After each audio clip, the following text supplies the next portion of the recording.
The Assyrian Democratic Party, founded in 1977 in Habur, was born out of an emergence of nationalistic ideas. It was born out of the need to address the past tragic episodes experienced by northern Iraqi Assyrians and to pay tribute to the victims of the 1933 Semel massacre. The party's ideology is partially based on the principles of such outstanding Assyrian figures as Mar Shimun Benjamin, Freydun Aturaya, and Ashur Joseph. One of the goals of the ADP is creating political stability in the region, which will strengthen the nation and promote the rights of the Assyrians. The party provides medicines to the Assyrians living in northern Iraq and supports the Assyrian students. The ones who study in Aleppo are the members of the ADP-founded Youth Council of Mar Narsai.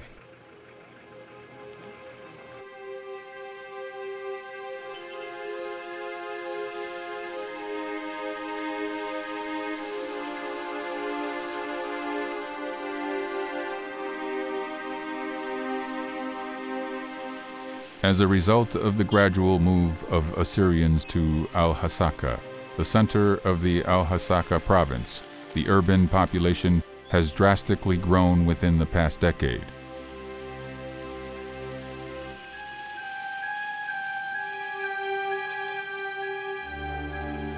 Al-Hasaka comprises close-knit communities of the Assyrian Church of the East, Chaldean Catholic, Syriac Orthodox, Syria Catholic, and evangelical churches. Evangelical congregation is made up of former members of Assyrian Syriac Orthodox and Uniate Catholic churches. As far as the sources reveal, the Chaldean Assyrians in 1993 amounted to 30,000, of which 12,000 represented the Catholic Church. The census of 1994 shows that an estimated 19,729 Assyrians lived in 31 settlements of the Habur region. Like most places in the Middle East, the Muslim population in the Jazeera has grown much faster than the Christian population in the last 20 years. In 1995, the Assyrian community in Al-Hasaka contained some 500 families.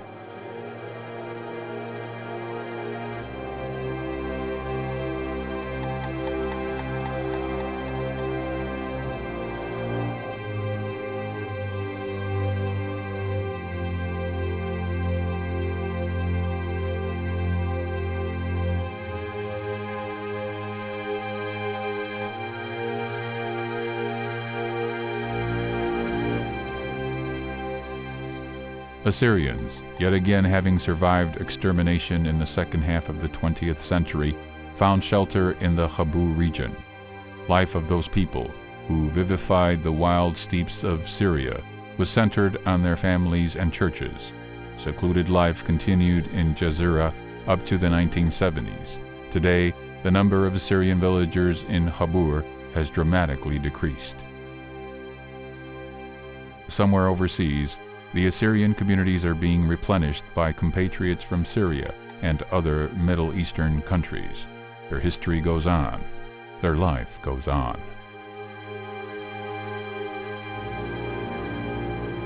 New times dictate new rules. The Assyrians enter a new age, leaving behind the horrible tragedies of the past.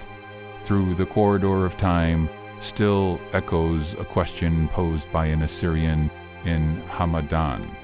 Having fled the massacres of 1915 in Urmia and having been fed on only snow for 3 days, he asked a captured Turkish general, "Why don't we have homes anymore?"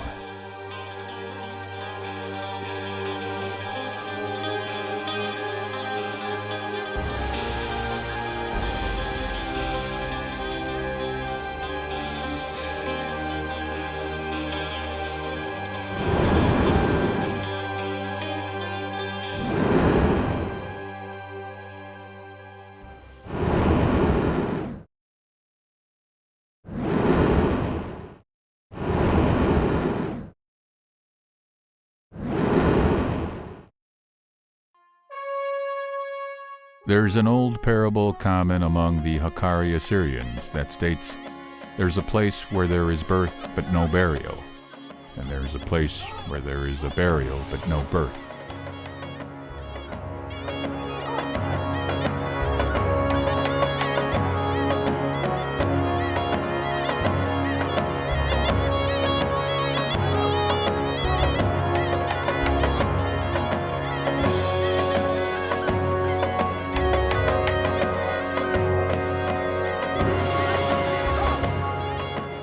The Orient, the birthplace of human culture. The first clause of the Hakkari parable is reminiscent of the struggle for the survival of human ideas, a place of birth, but no burial. The glorious mountains of Hakkari are left behind in modern-day Turkey. That area of the world is now the hottest spot in recent history. The bitter memories of the new generations of Highlander Assyrians are intertwined with Hakkari, where their ancestors once lived.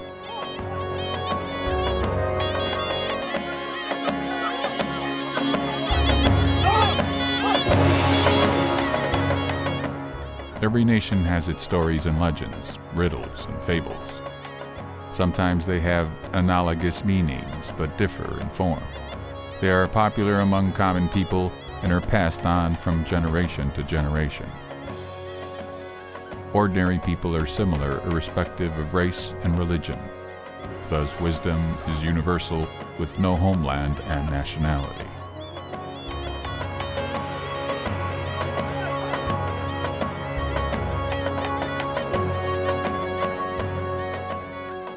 Riddles, parables, and legends were largely popular in the Hakkari Mountains. The folklore was essentially based on biblical themes. Many of these traditions still exist in the tiny Habur settlements. The Habur people of Hakkari origins still bear many parables, anecdotes, and fables in the corners of their memory. مثلا مريم شيخة بزارة أو يمدي طيل الرماثة مرا يمي تثيلا شلوي مرا تثيلا شلوي مرا شلوي تصرنا وصارنا وجوزن جيري بدرياني شمون كيفا أدلي كيفا وقما أدلي مخشيفا أو شلبا. Fairy tales are afterglows of the childhood. They embody the struggle between good and evil, where the former always achieves triumph. 10-year-old Nisha maintains her ancestral traditions. Besides recounting the well-known fairy tales, she also creates new ones. Nisha is now trying to tell a fairy tale to her brother, but he's obviously not very interested. In contrast, Ninos and Ebtisam, the parents of Nisha, are always ready to listen to their favorite daughter. In most of her fables, the heroes are animals, each of them personifying a certain human character, evil or kindness, slyness or wisdom, bravery or cowardice.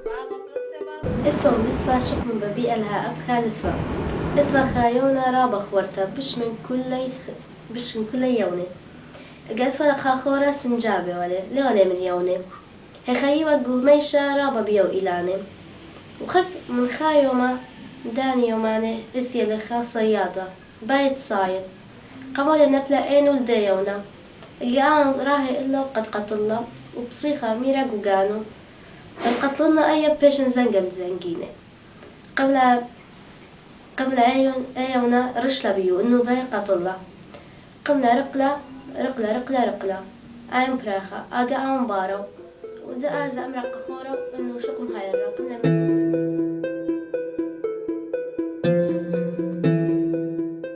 The close-knit life of the Habur Assyrians and their isolation from the outside world guaranteed the continuation of language, culture, and a mixture of traditions which existed in their native mountains of Hakkari. During his lifetime, Mukhtar, the former chairperson of Tel Hormis village, has gathered the well-known proverbs of his tribesmen. National wisdom is carried to the future generations from fathers to sons, from century to century. مثلا بس أنا يجب لي شقة داي ولخوي صد نخراي يعني يما مخا شقة بصبايلة نخراي تمتوي حلاوة من دي بسيمة قمنا سير رخقة وسا دوس لسري شالايا تلاري شختايا مثلا قيصة خليمة مبرديسة لبليطة أنا مسألة مرخلة كلها.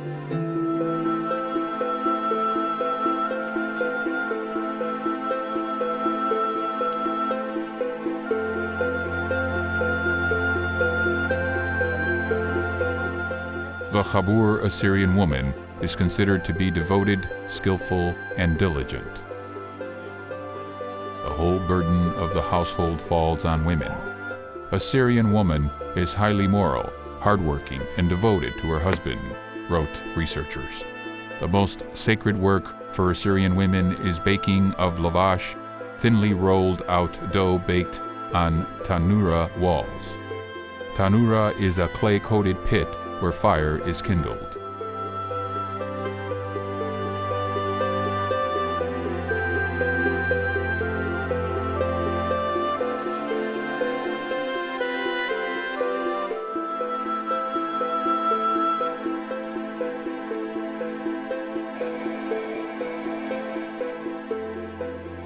With this archaic instrument called jarusta, the Assyrian women mill wheat and other cereals to prepare various dishes of grinded grains.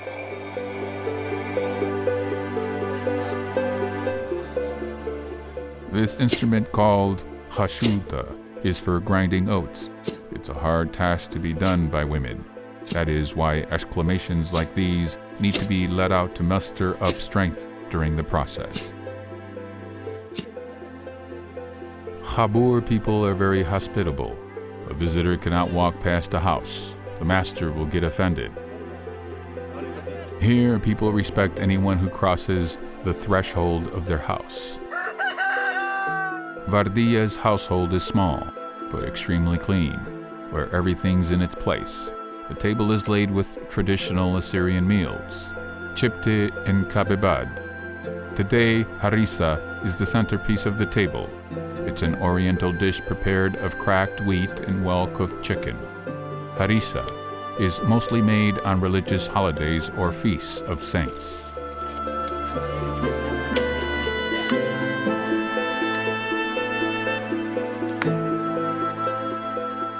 Dekhva is one of the traditional dishes of the Hakkari Assyrians.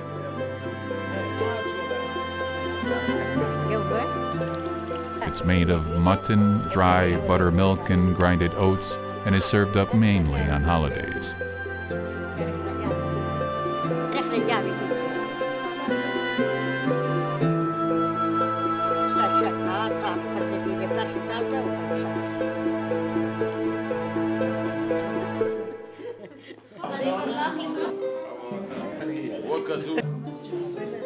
In the traditional lifestyle of Chabur, a family may have at least 5 children or more. However, the new generations view life from more modern perspectives. Extended family of Dadishu has gathered together today. In its head, the grandfather is surrounded by his sons, daughters-in-law, and grandchildren to celebrate New Year 2006. Sava Daniel, getting a little tipsy on his favorite drink, arak, started telling jokes and anecdotes about the Hakkari Highlanders and the Urmia Assyrians. The emotional outburst of the Highlanders, sons, is on full display, especially on New Year's Eve. They are as soldierly, as energetic, and as loud as their ancestors.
From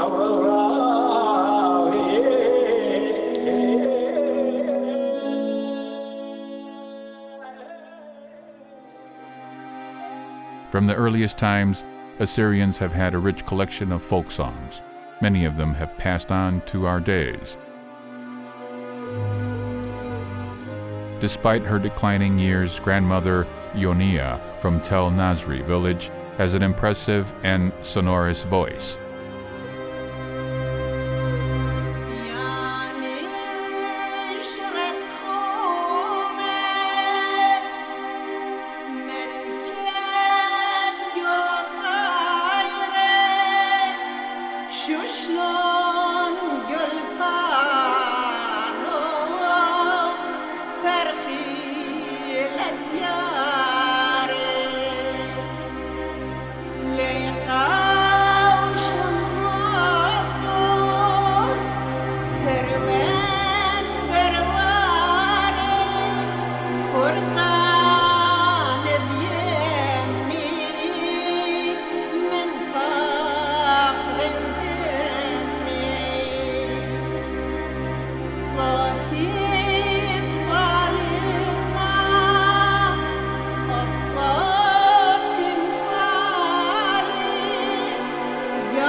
With a profound tremble, she performed a patriotic song called Nishra di Tchuma, the Eagle of Tchuma.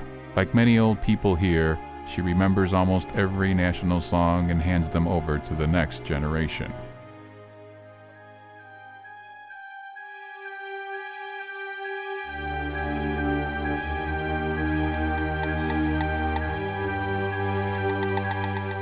Khabur is rich in talented musicians. Ninos Oshana, a well-known songwriter, performer, and musician among Assyrians, plays Eastern string instruments such as oud and tambura. His songs are composed of patriotic, lyrical, and love tunes.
Lifestyle, philosophy, belief, and tradition are reflected in national costumes where each detail has its meaning.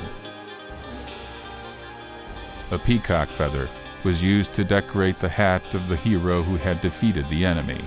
The vest was used for the local cold climate and had a protective purpose. Clothing was usually made of wool and cotton, shirts and underpants of cotton and velour. Shirt sleeves called lavandille were long flowing handkerchiefs, and pants, shala,